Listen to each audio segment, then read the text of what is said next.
You've got your exam booked, but the nerves are starting to kick in. Your mind's gone blank, and you can't get your words out. But don't worry, because today we're going to look at 3 great ways that you can feel calm and confident before your Duolingo English test. So let's get started. Hello, I'm Francis from Last Minute English. The first thing we're going to talk about is your body. Because when you're stressed, when you're nervous, your body reacts. Your body knows. Your heart starts to go and your breathing gets very shallow. So that's the first thing that we have to control. You can use your body to your advantage. You can control your breathing. So let's do a little exercise to practice that. It's very simple, but it works wonders. It's very, very effective. This is something that I do before I make a big speech in front of lots of people. And it always makes me feel much more confident and relaxed so I can speak easily. So we're going to do this together. It's called box breathing. And there are 4 steps to this. First, you breathe in for 4 seconds, then you hold the breath for 4 seconds, then you breathe out for 4 seconds, and you hold with no breathing for 4 seconds. So it's like a square. Breathe in, hold, breathe out, hold, like that. Okay? That's the box, I suppose. So we're going to do it together. Now, when you're breathing in, it's best if you breathe in through your nose, not your mouth. Breathe through your nose. And if you're in a safe space, close your eyes. If you're driving, don't close your eyes. If you're driving, you shouldn't be watching a video. You should be watching the road. But yeah, if you're not in a safe space, keep your eyes open. If you're in a safe space, close your eyes. Okay? We're going to do it together. I'm going to count on my fingers. All right? So, because if I'm breathing in, I can't also speak. So we're going to do it together. In for 4, hold for 4, out for 4, breathing through your mouth, and then hold again for 4. So let's go.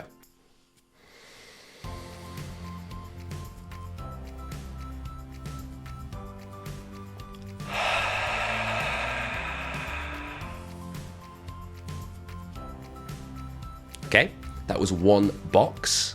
And of course, you have to do more than that. But just that deliberate closing your eyes, letting your mind relax, in for 4, and focusing on the counting. Hold for 4, out for 4, hold for 4. It's very, very effective at calming you down, calming down your breathing, calming down your heart, and making you feel much more confident before you take your test. So now your body's a bit calmer, but what about your mind?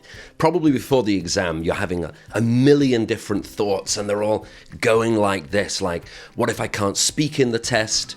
What if I start crying? What if my laptop explodes? There's all kinds of things that could be running around in your mind. So we're going to try something called IEMT, which is Integral Eye Movement Therapy.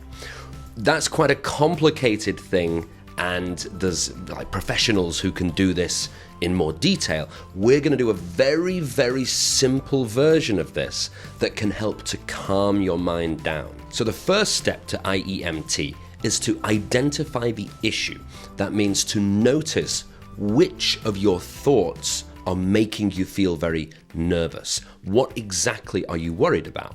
For example, if you're going to make a speech, standing up and starting to speak could be the thing that makes you nervous.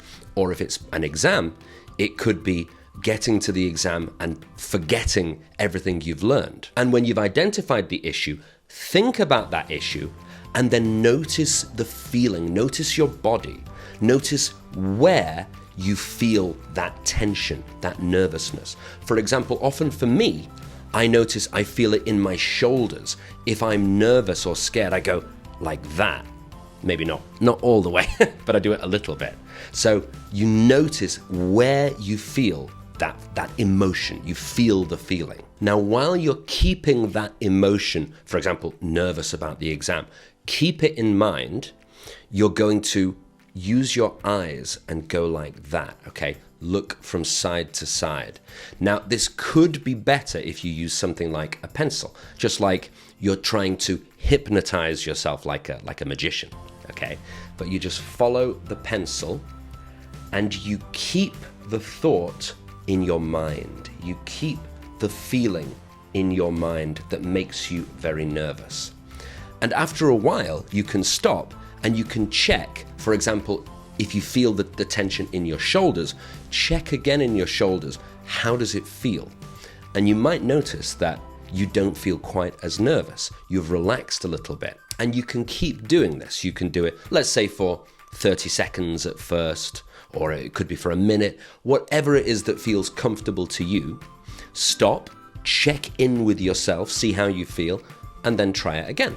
And try it 3 or 4 times and see if that helps you to calm your mind and feel less nervous about taking the exam. So the idea overall of IEMT is that it replaces those very nervous, anxious feelings with more calm feelings to help you gradually calm down and control your emotions more. Now let's look at tip 3.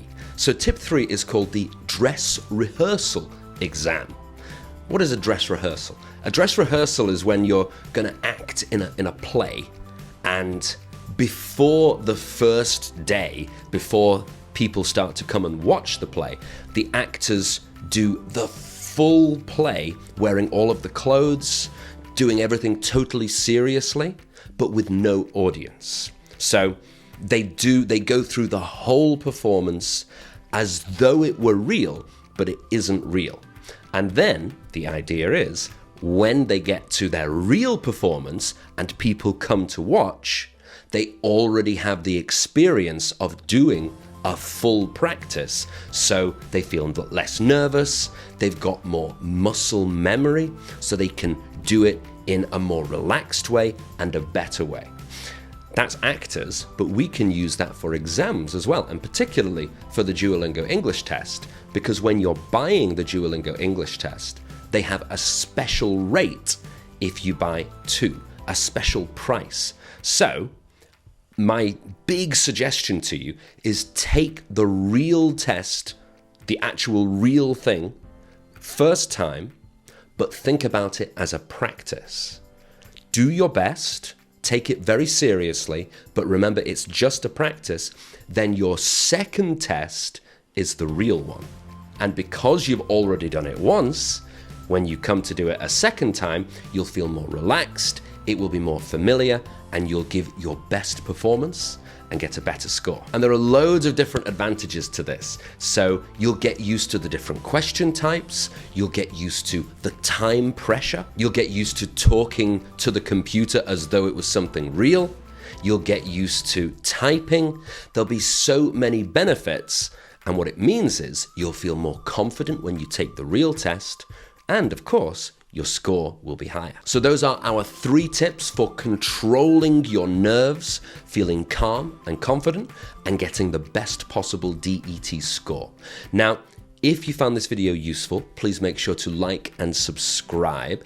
And if you're preparing for the DET, make sure you check out our DET materials. We have a free guide to help you understand all of the question types, to know what score you need to get for different universities, and to give you all of the latest updates, the news, so you know exactly what's coming when you take the test. The link for that is down here. It's totally for free. Make sure you check that out. And if you're aiming to get 130 or more on the DET, we have a great video that has 9 sentence upgrades that you can easily learn and drop into your answers to help you get that target score. The link is just here, or you can find it under the video. I'm Francis from Last Minute English. Thank you very much for watching. I'll see you next time.